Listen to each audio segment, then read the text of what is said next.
Olá, irmãos. Vamos então agora começar o nosso estudo propriamente dito do Evangelho de Mateus. Nós vimos então nas aulas passadas uma introdução aos evangelhos, muito importante para que a gente entenda o contexto histórico geral dos evangelhos. Mas agora então eu quero entrar com vocês no primeiro evangelho, que é o Evangelho de Mateus. E nessa primeira aula do Evangelho de Mateus, eu quero apresentar a vocês ou introduzir vocês ao Evangelho de Mateus. O que nós vamos fazer aqui é estudar aquelas informações introdutórias para que você possa compreender especificamente este Evangelho. É aquilo que se faz geralmente no começo de um comentário. As especificações quanto ao autor, a data, a ocasião de escrita, tema, esboço e etc. Ok? Antes de começar, deixe-me fazer aqui algumas observações importantes, ok? Para que você não se frustre, não se frustre com esta aula. O nosso propósito, não só com essa aula, como também com este módulo e este conteúdo de análise bíblica disponibilizado pela Escola Charles Spurgeon, não é fazer uma análise puramente acadêmica. O nosso propósito aqui não é estritamente a academia, os estudiosos, ok? Os estudantes de teologia, digamos assim. Não. Nosso propósito aqui é dar a você uma ferramenta de compreensão da palavra de Deus para que você use na sua devoção pessoal ou para que você use para ensinar na sua igreja ou na sua preparação para uma pregação, ok? Por isso é que o nosso estudo ele não é exaustivo. Nós não vamos aqui esgotar todas as questões relacionadas a cada livro da Bíblia. Aplicando ao Evangelho de Mateus e aos Evangelhos, há uma série de questões que se debate bastante na academia. Por exemplo, uma dessas questões é chamada de o problema sinótico. O problema sinótico é qual dos evangelhos veio primeiro. Existe um debate se foi o evangelho de Marcos ou o evangelho de Mateus. Esse debate tem a sua relevância porque, se o evangelho de Mateus veio primeiro, então Marcos e Lucas utilizaram-se do evangelho de Mateus na escrita do seu material.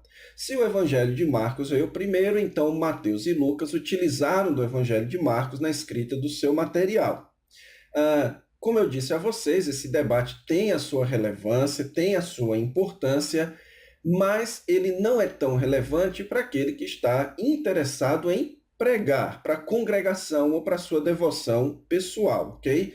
Então nós vamos aqui partir do pressuposto de que Mateus é o primeiro livro do Novo Testamento e nós não vamos entrar nessas questões. Há outras questões que também são debatíveis, como as fontes de Mateus, as fontes dos evangelhos, ou então também quanto a se o evangelho de Mateus ele foi escrito originalmente em aramaico e depois traduzido para o grego. Então existe essa tese, ok? Que pelo menos algumas partes do Evangelho de Mateus foram escritos em aramaico.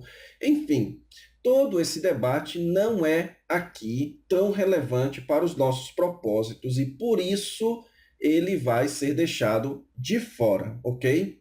Para os nossos propósitos, nós vamos aqui tentar entender aqueles aspectos introdutórios para que, a partir da próxima aula, que nós vamos entrar no texto de Mateus, a gente possa, então, compreender melhor, fazer uma exegese melhor dos textos do livro de Mateus, ok?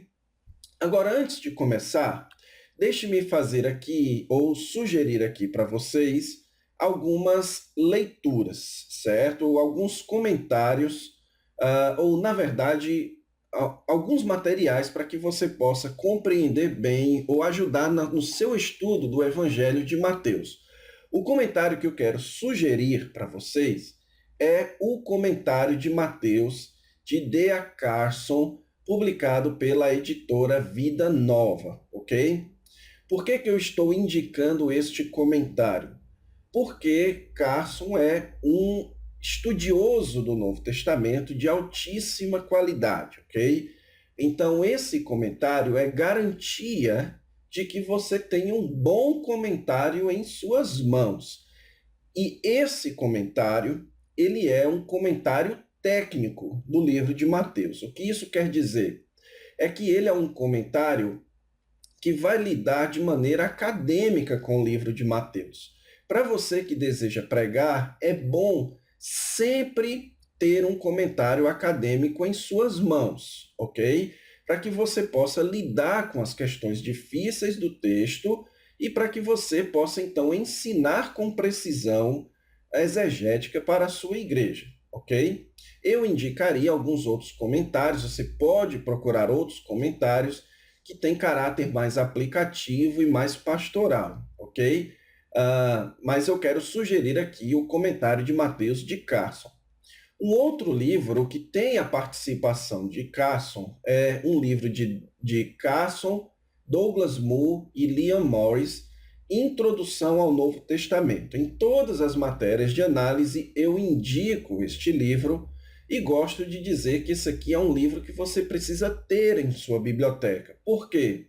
Porque este livro aqui é talvez, pelo menos em português, uma das melhores compilações de introduções. Aquilo que nós vamos fazer nessa aula, você tem de maneira muito mais aprofundada nesse livro. Então, você quer entrar nessas questões mais apologéticas, mais difíceis, mais aprofundadas, ao mesmo tempo adquirir essas informações importantes para compreender os textos, ou no caso, os livros do Novo Testamento, então adquira esse livro, ok?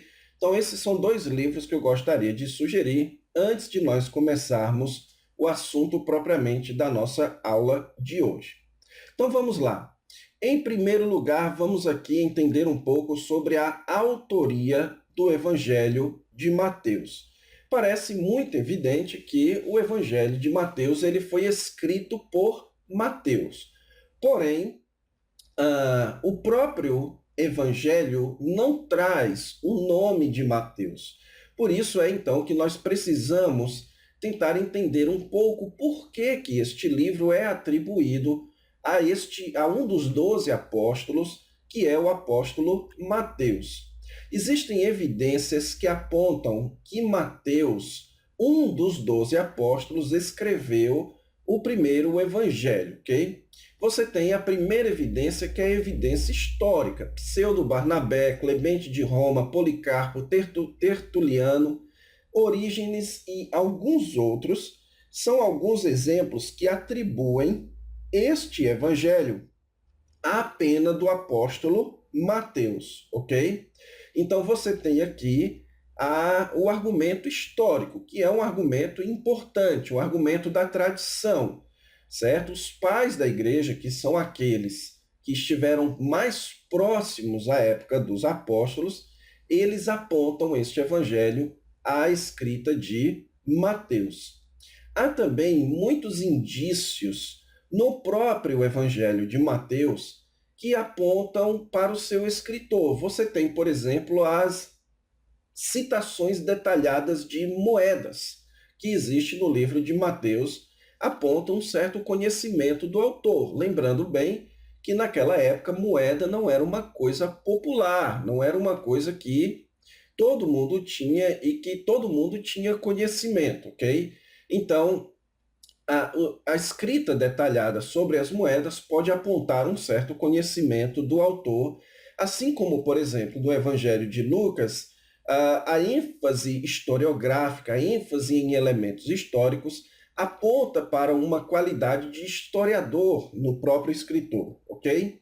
Então, esse é outro indício de que Mateus, que foi um publicano, que foi um coletor de impostos, foi quem escreveu este evangelho. Você também tem algo muito importante aqui, a enorme compreensão da geografia, da história e dos escritos judaicos pelo escritor do Evangelho de Mateus. Então, nos parece muito evidente que o Evangelho de Mateus foi escrito por um judeu, ok?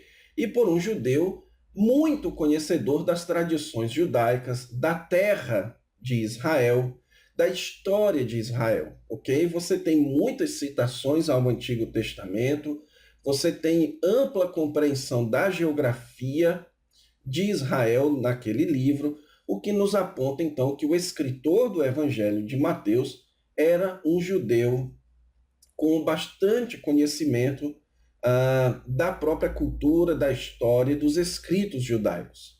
Então, juntando essas evidências, a tradição histórica, os indícios na própria obra, então nos leva a crer que foi realmente Mateus o escritor deste evangelho, ok?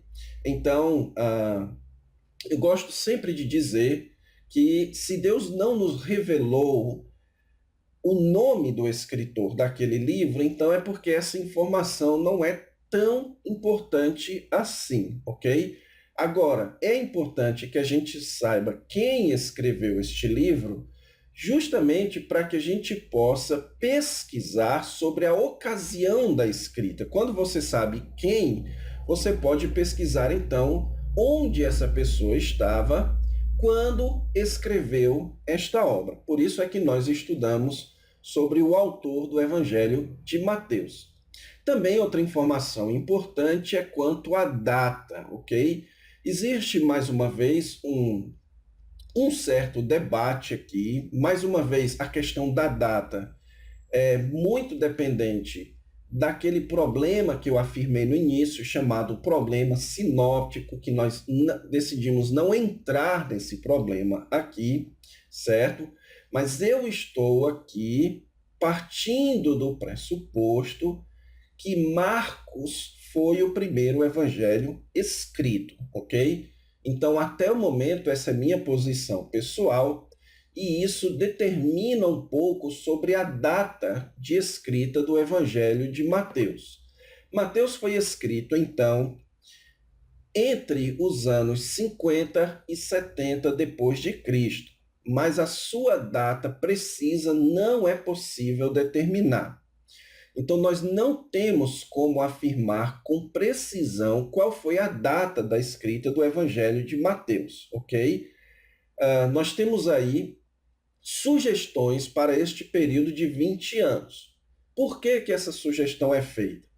Em primeiro lugar, se Marcos foi o primeiro evangelho escrito, e se Mateus e Lucas, então, se utilizaram do material de Marcos para escrever os seus evangelhos, e então, se Mateus não utilizou o evangelho de Lucas, e nós sabemos disso pelas comparações, que Mateus não se utilizou do evangelho de Lucas e que talvez Lucas também não tenha se utilizado do evangelho de Mateus.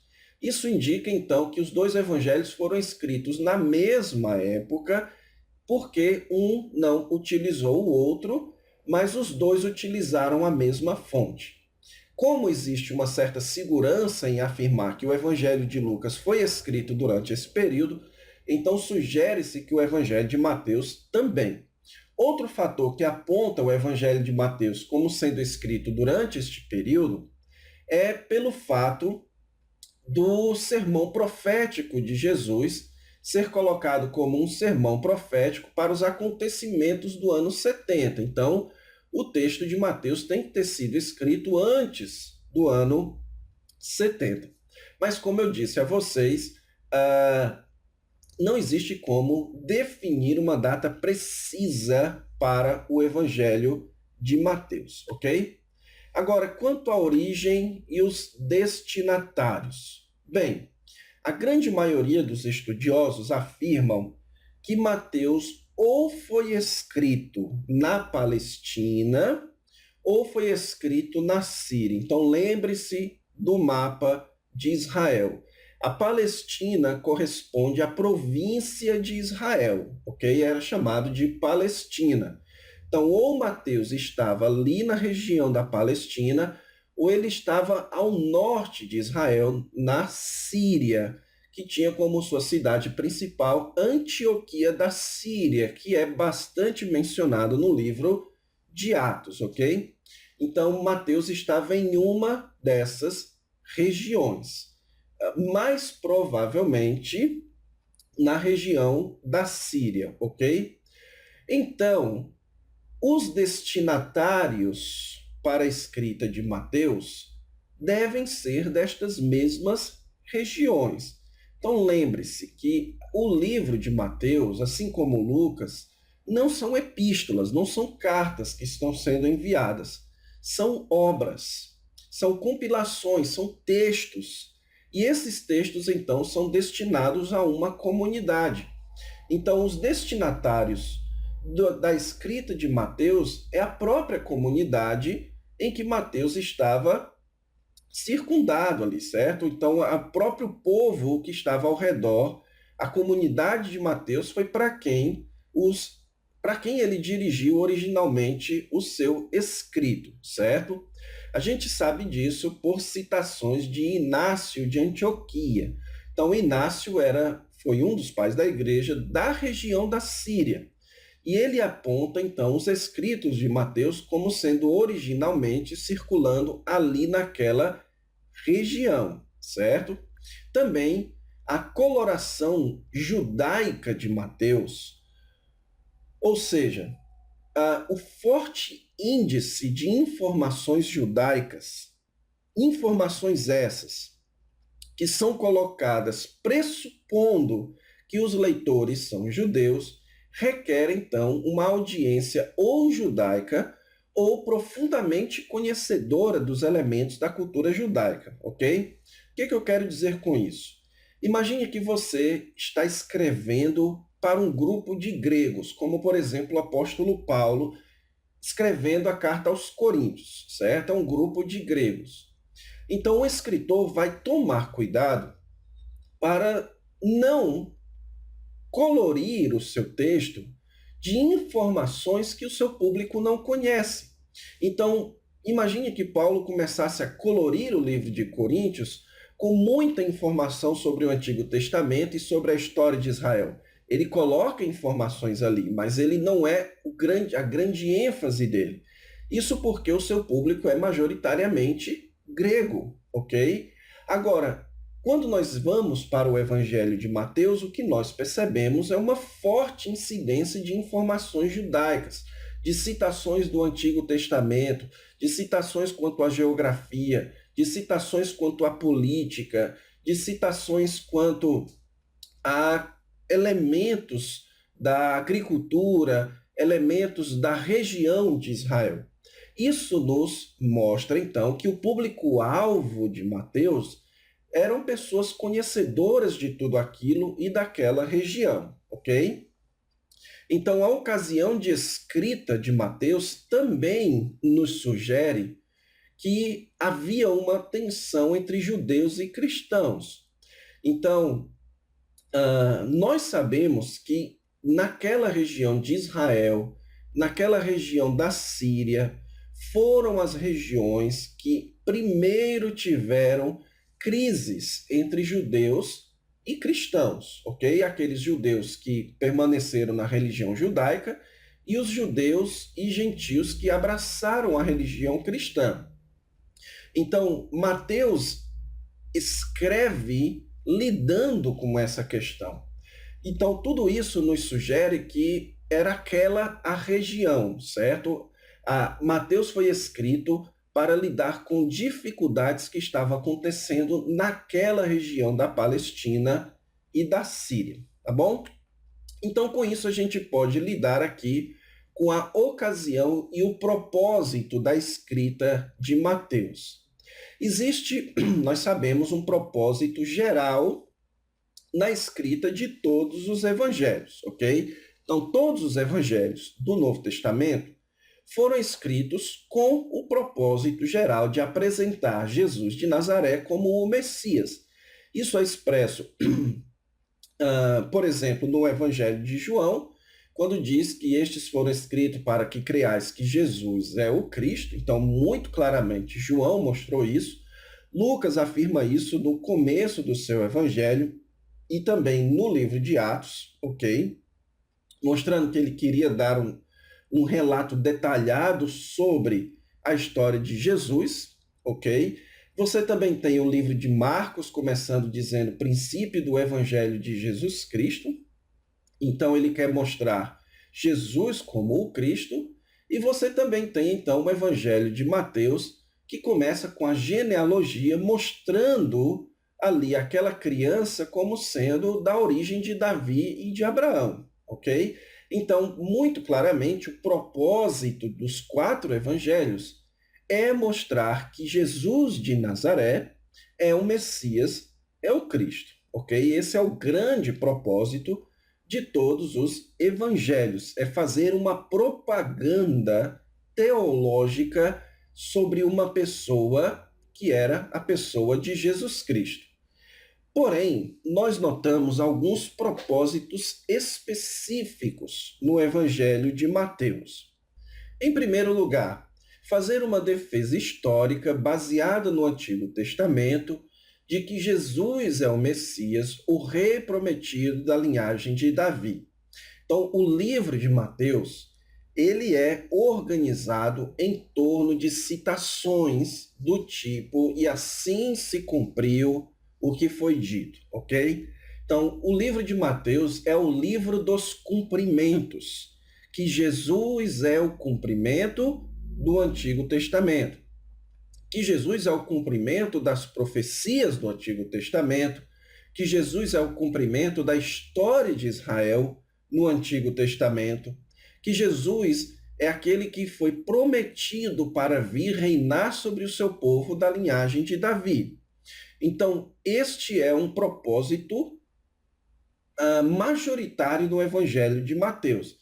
Ele quer apresentar Jesus como o Messias, mas ele não vai fazer como João, que vai pegar alguns poucos sinais e trabalhar teologicamente aquilo. Não.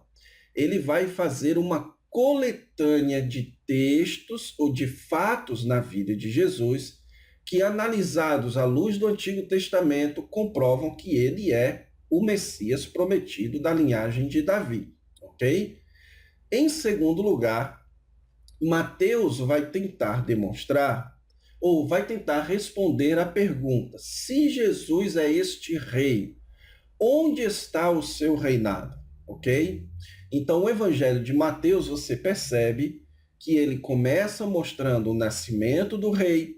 Na metade do livro, ele fala sobre os mistérios do reino, os conceitos a respeito do reino, certo? Ou qual é a natureza do reino no presente.